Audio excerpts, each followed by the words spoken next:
Edu centre पर। और आज हम जिस चैप्टर की बात करने जा रहे हैं वो वर्ल्ड ज्योग्राफी का चैप्टर है और आज हम यूरोप कॉन्टिनेंट के बारे में पढ़ेंगे।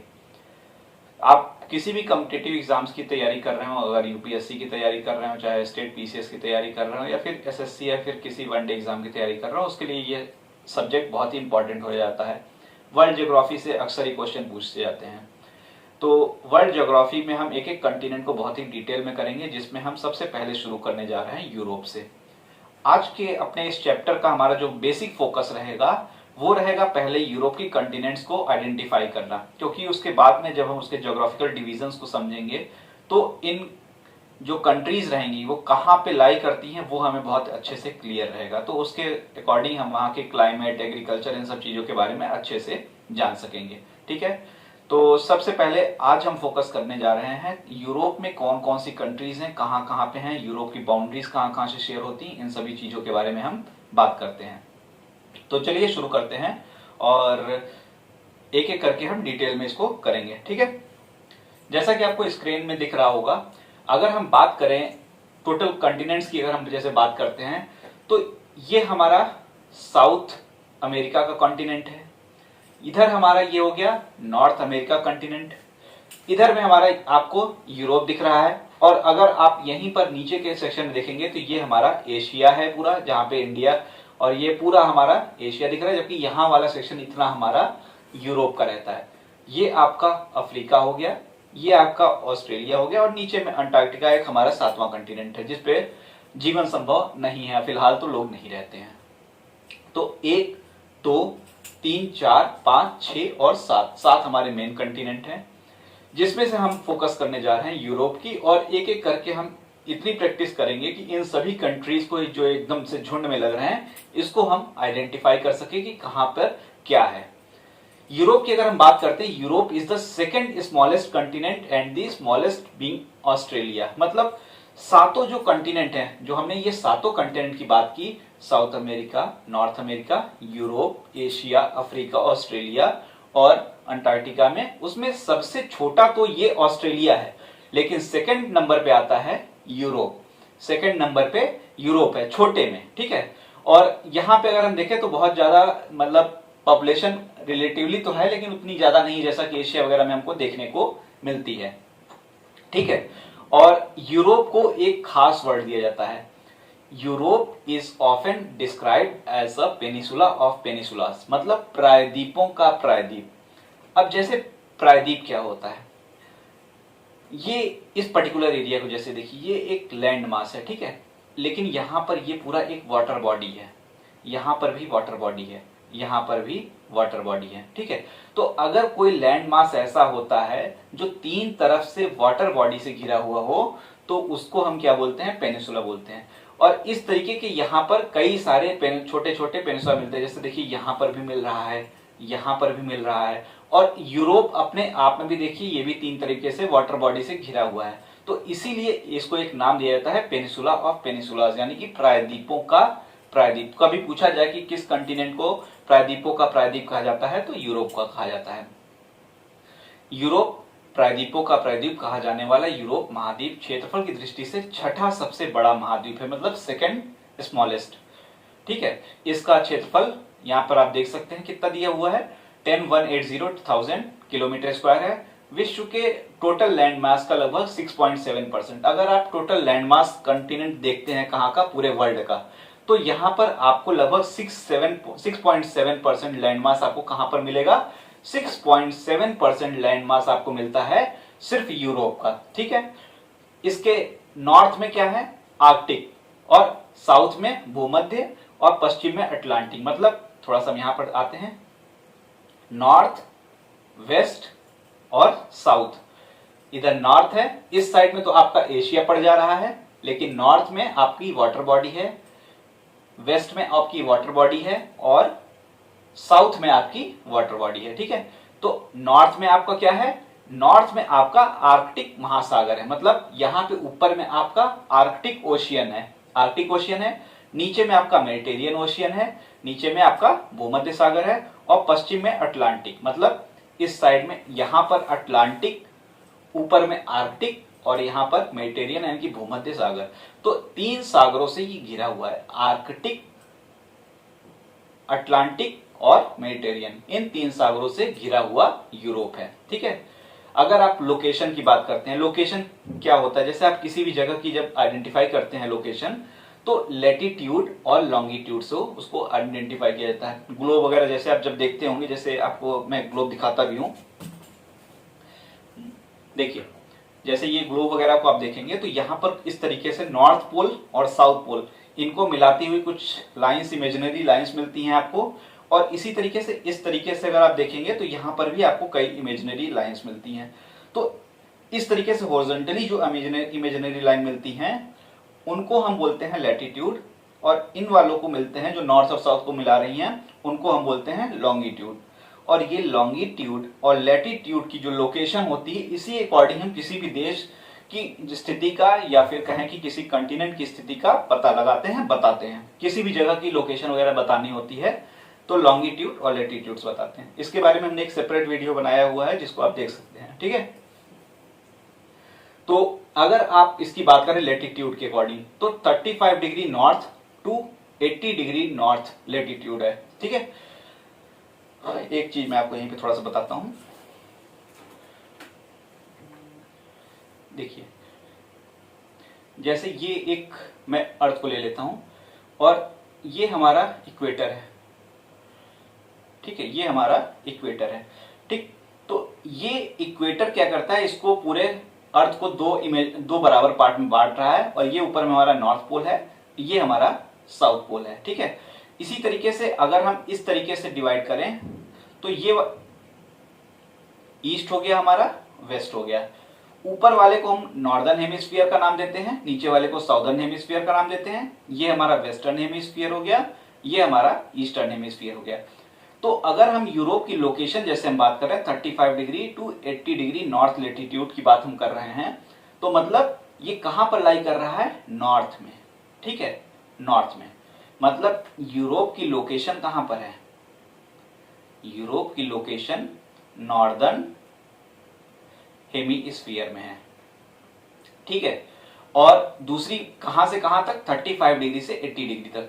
अभी हम थोड़ा सा फिजिकल ज्योग्राफी वगैरह जब और डिटेल में करेंगे तो हमको ये पता चलेगा कि ये हमारा जो सन है ट्रॉपिक ऑफ कैंकर से लेकर ट्रॉपिक ऑफ कैप्रिकॉन के बीच में ही ट्रेवल करता रहता है। ठीक है। और ये हमारा इसका जो लोकेशन है ये 23 डिग्री यहां पर है नॉर्थ, 23.5 साउथ। ठीक है। और यहां पर कहां से लोकेशन आ रही है, 35 से शुरू हो रहा है यूरोप। तो इसी कारण से यूरोप में अक्सर आप देखते होंगे कि काफी ठंडी पड़ रही है, क्योंकि सन की रेज यहाँ पर क्या है, एक तरीके से तिरछी पड़ रही है, डायरेक्ट सन रेज नहीं पड़ती हैं, और इस कारण यहाँ पर ठंड वगैरह भी अधिक रहती। तो अगर यहाँ पे इसी तरीके से आप क्लाइमेट को समझना चाहें तो इससे आप समझ सकते हैं। खैर इसके बारे में हम थोड़ा और डिटेल में बाद में बात करेंगे, जब वहां क्लाइमेट वगैरह की बात करेंगे तो हमारा कवर हो जाएगा, लेकिन ऐसे ही बस बेसिक अंडरस्टैंडिंग के लिए। इसी तरीके से अगर हम लॉन्गिट्यूड की बात करते हैं तो ये 10 डिग्री वेस्ट से लेकर 60 डिग्री ईस्ट तक है, मतलब वेस्ट ये हुआ, ईस्ट ये हुआ। तो अगर हम इधर बात करते हैं तो ये इधर में भी है। ठीक है। अगर हम वेस्ट की बात करते हैं, ईस्ट की बात करते हैं, तो यूरोप वेस्टर्न हेमिस्फीयर में पड़ता है, ईस्टर्न हेमिस्फीयर में पड़ता है, लेकिन साउदर्न हेमिस्फीयर में यूरोप नहीं है, साउदर्न हेमिस्फीयर में नहीं है। इसी तरीके से अगर कुछ और पॉइंट्स की बात करें तो हमारा ये प्राइम मेरिडियन पास जो है ये हमारा लंदन से पास होता है, लंदन से पास होता है। अगर पूछा जाए कि कहां कहां से और पास होता है यूरोप की, और किस कंट्री से पास होता है, तो यूनाइटेड किंगडम के साथ साथ में यह फ्रांस और स्पेन से भी पास होता है, फ्रांस के साथ भी और स्पेन के साथ भी पास होता है। इसके अलावा अफ्रीका के भी कई कंट्री से ये पास होती है। अफ्रीका में अगर हम बात करते हैं तो घाना, टोंगो, फास्को, माली, अल्जीरिया, इन कंट्रीज से पास होता है अफ्रीका के। ठीक है। तो इस तरीके से अलग अलग कंट्रीज से पास होता है। अगर कभी कई बार वनडे एग्जाम्स पूछा जाता है कि प्राइम मेरिडियन कहां कहां से पास होती है, किस कंट्री से पास होती है, किन कंट्रीज से यूरोप के, तो आप ये शॉर्ट नोट में कहीं पर लिख सकते हैं, वहां पे उसको आप बता सकते हैं। ठीक है। तो ये तो बात हो गई किसकी, कि यूरोप कहां से कहां तक फैला हुआ है, इसका फैलाव कहां से कहां तक है, इसकी लोकेशन कहां पे है। ठीक है। चलिए आइए आगे बढ़ते हैं और देखते हैं दूसरी चीजों को। अगर आप बात करें कि एरिया वाइज सबसे बड़ा कंट्री कौन है यूरोप का, तो रशिया यहाँ का सबसे बड़ा कंट्री है। ठीक है, रशिया सबसे बड़ा कंट्री है। और उसके बाद सेकंड नंबर पे कौन आता है, यूक्रेन।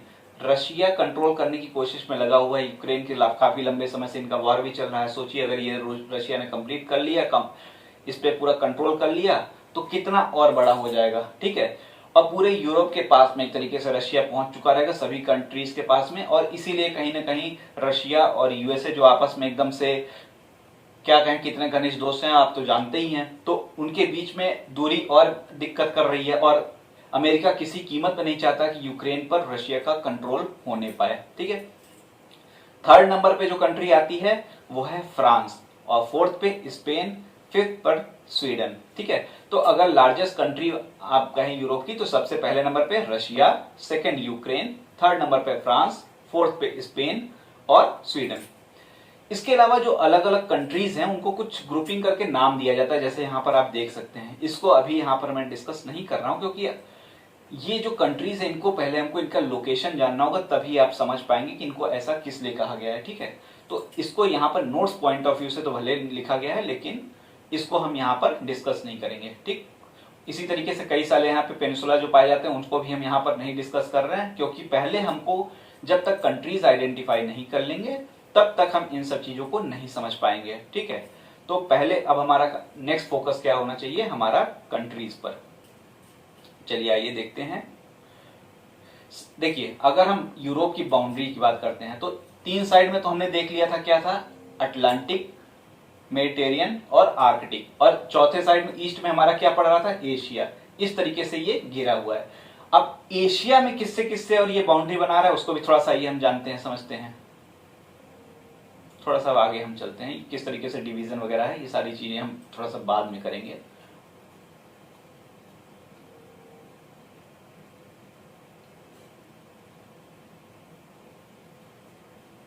ये हम थोड़ा सा आगे आ गए, एक सेकंड बस।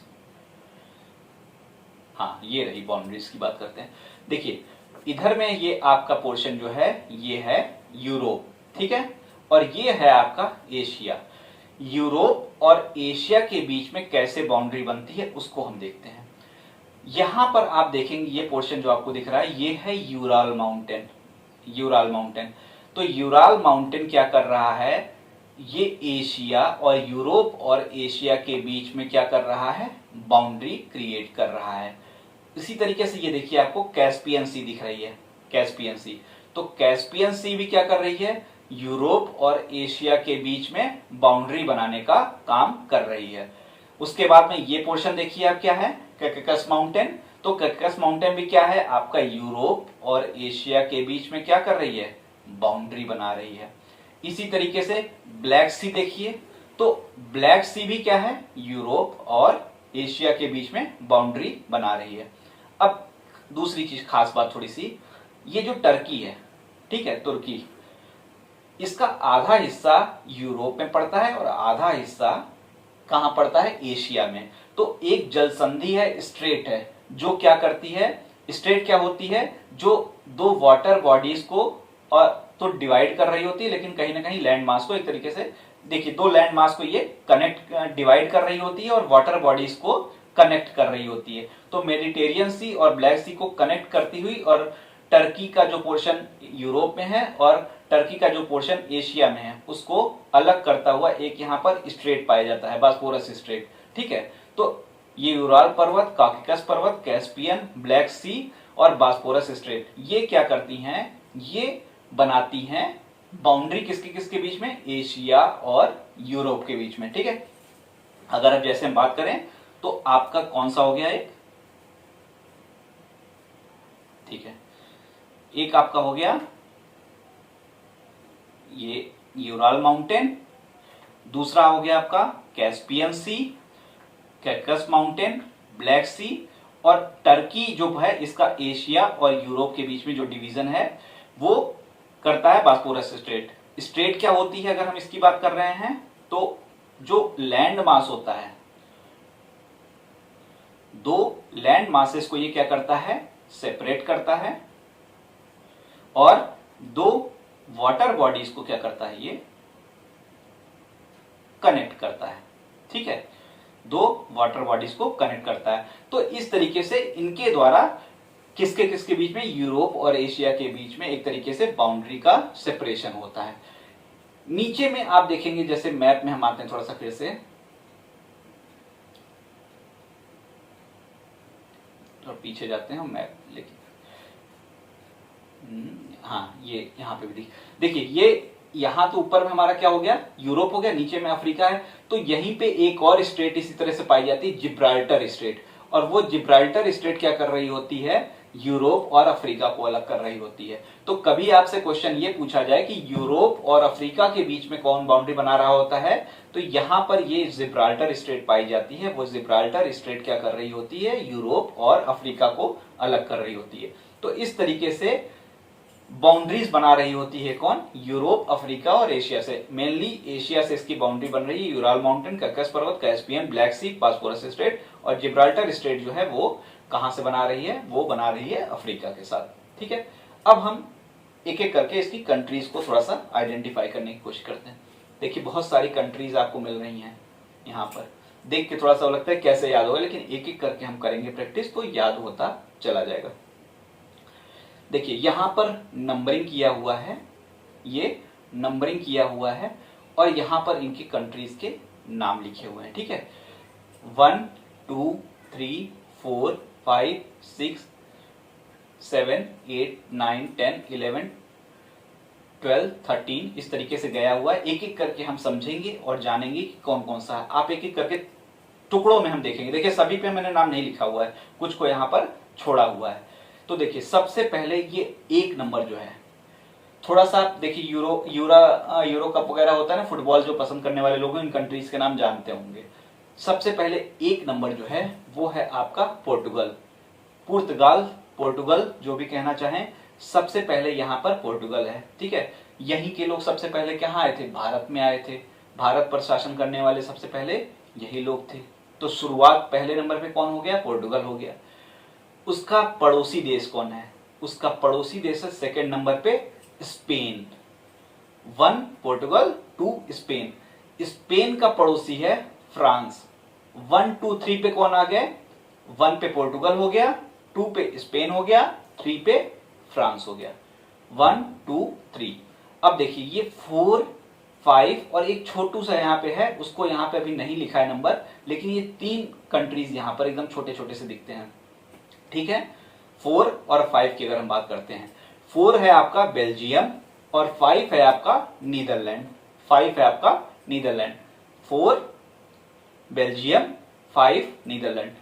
Portugal, Spain, France, Belgium, Netherlands.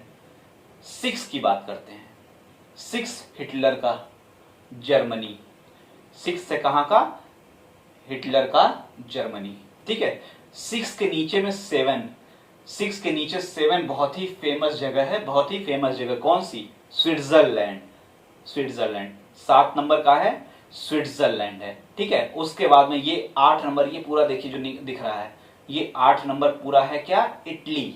ये पूरा इटली है। ठीक है, तो पुर्तगाल हो गया, पोर्टुगल हो गया, Spain, France, Belgium, Netherlands, Germany, Switzerland और इटली। 8 कंट्रीज ये आपकी हो गई। ठीक है, अब 9 10 और 11 की बात करते हैं। सबसे पहले अगर हम 11 की बात करें तो वर्ल्ड वॉर 2 अगर आपको याद होगा तो जर्मनी ने किसके ऊपर अटैक किया था, पोलैंड के ऊपर।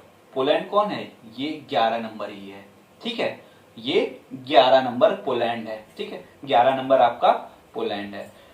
जिनको हिस्ट्री में थोड़ा सा इंटरेस्ट होगा उनको याद होगा, फर्स्ट वर्ल्ड वॉर के समय ऑस्ट्रिया एक बहुत ही फेमस कंट्री हुआ करती थी, ऑलमोस्ट सभी जगहों पे उसका ही कंट्रोल हुआ करता था। तो ये 9 नंबर जो है ना, ये वो ऑस्ट्रिया ही है। 9 नंबर ऑस्ट्रिया है। देखिए, दोनों पड़ोसी भी हैं। मेन इन्हीं का रोल था फर्स्ट वर्ल्ड वॉर में, और सेकेंड वर्ल्ड वॉर होने की जो शर्तें थोपी थी उसमें भी इनका बहुत बड़ा रोल था। तो 9 नंबर ऑस्ट्रिया है, याद रखिएगा, ऑस्ट्रेलिया नहीं, ऑस्ट्रिया। और 11 नंबर कौन है, पोलैंड। अब बीच में ये बचा 10 नंबर। 10 नंबर है चेक रिपब्लिक। 10 नंबर है चेक रिपब्लिक। 17 नंबर रशिया हो गया। अब 14 15 16 की बात करते हैं। जब भी कोई रिपोर्ट वगैरह आती है तो आप ये चीज समझिए कि इन्हीं का नाम बहुत ऊपर रहता है कि बहुत पीसफुल कंट्री है, यहाँ पे प्रेस फ्रीडम इंडेक्स बहुत अधिक है। उसका एक रीजन, एक तो नॉर्दर्न हेमिस्फीयर में इतने अलग से हैं कि कौन वहां पे कुछ करने जाएगा।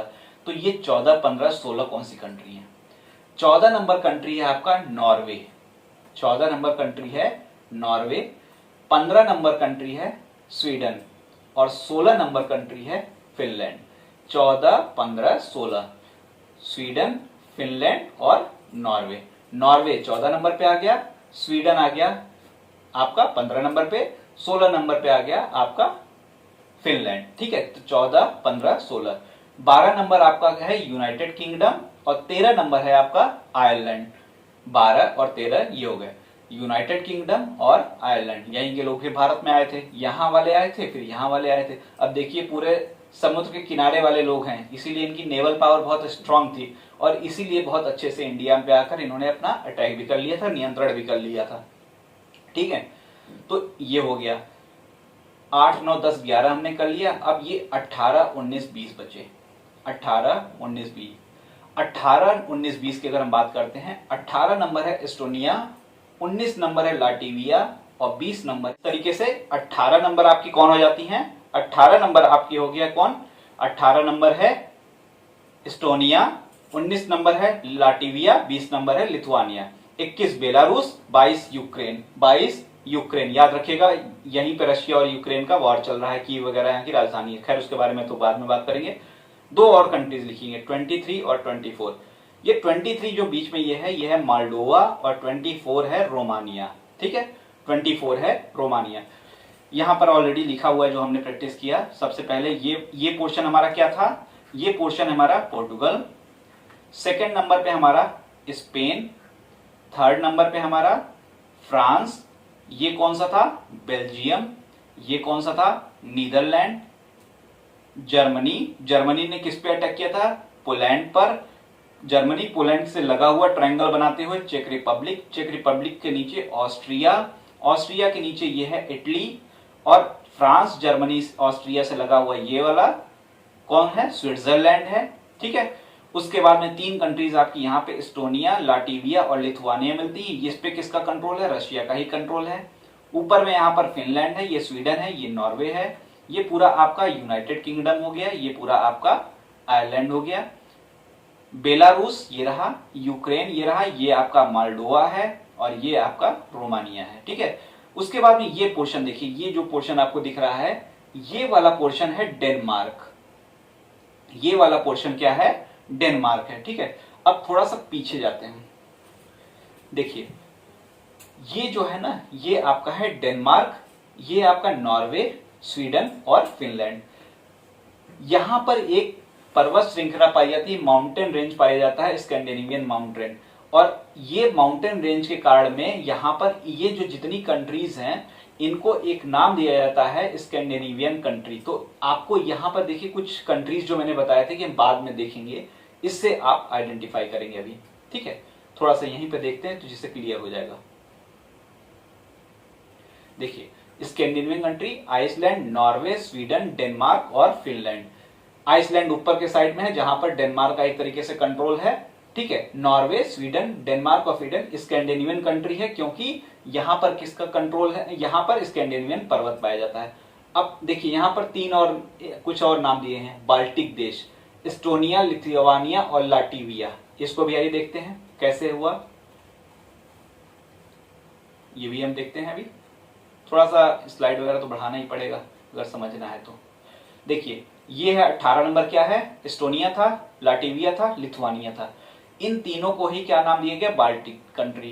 क्यों दिया गया है? ये जो है ये है बाल्टिक सी और इस बाल्टिक सी से ये लगे हुए तीनों कंट्रीज हैं साथ में, इसलिए इनको नाम दिया जाता है बाल्टिक कंट्रीज का। ठीक है, इसी तरीके से यहाँ पर बाल्कन माउंटेन पाया जाता है। तो ये जितने झुंड में देश हैं इन सभी को नाम दिया जाता है बाल्कन कंट्रीज का। इसी तरीके से स्पेन और पोर्टुगल ये दोनों साथ में एक पेनिसुला बना रहे हैं ना, तो इस पेनिसुला को नाम दे दिया जाता है Iberia peninsula.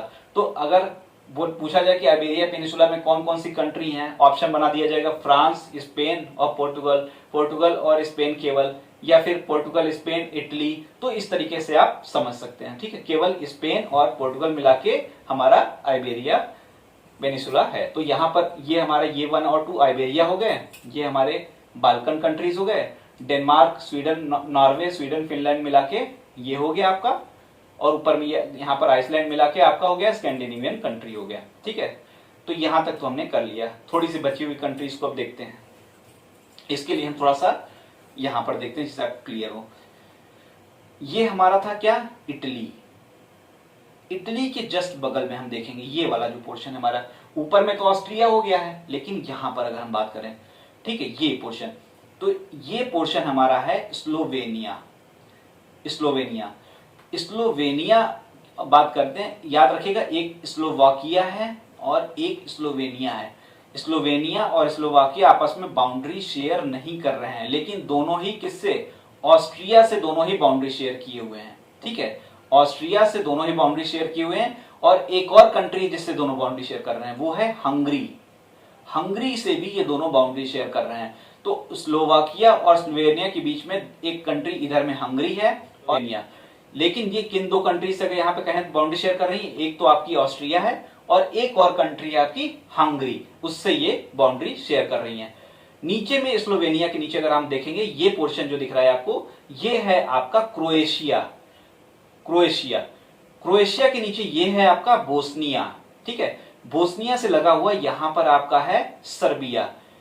Slovenia, Croatia, Bosnia, Serbia. ठीक है, और ये अगर आप ऐसे यू थोड़ा सा यहां पे बनाएं तो ये आपका हो गया स्लोवेनिया। स्लोवेनिया के नीचे क्रोएशिया, क्रोएशिया के नीचे बोस्निया, बोस्निया के नीचे सर्बिया, फिर ऊपर जाना शुरू कर दें। अगर आप इधर से ऊपर जाना शुरू कर देंगे तो यहां पर आपको रोमानिया, और रोमानिया के ऊपर में इधर यहां पर निकल जाएंगे तो आपको यूक्रेन मिला। ठीक है, तो इस तरीके से यहां पे आपको बेलारूस मिल जाएगा। लेकिन यहां पर ऐसे अगर जो आप बना रहे हैं, यहीं पर थोड़ा सा बगल में आ जाइए, ये ऐसे स्लोवेनिया, बोस्निया, सर्बिया, इसके बगल में जब आप आ जाते हैं यहां पर बोस्निया सर्बिया के बगल में, सर्बिया के बगल में आपको ये कंट्री यहां पर एक और मिल जाती है, जो कि आपकी एक बहुत ही इंपॉर्टेंट कंट्री है, बुल्गारिया। ठीक है, ये आपकी बुल्गारिया है। ठीक, थोड़ा सा और आगे जाके हम आपको दिखाते हैं, ये वाला है बुल्गारिया। ये आपका पोर्शन है अल्बानिया, ये है मैसिडोनिया, और ये आपका ग्रीस है। Macedonia, Albania, Greece, Albania, Macedonia, Bulgaria. तो यहां पर ये सारे जो कंट्रीज हैं इनको बाल्कन कंट्रीज कहते हैं, क्योंकि यहां पर जो क्या है, यहां पर पाया जाता है बाल्कन माउंटेन्स। तो इन सभी कंट्रीज को बाल्कन माउंटेन्स, बाल्कन कंट्रीज का नाम दिया जाता है। अगर एक बार हम यहां से ऐसे में जाके देखें, सभी कंट्रीज का नाम बनाना चाहें, तो यहां पर एक रफ डायग्राम आप बना सकते हैं।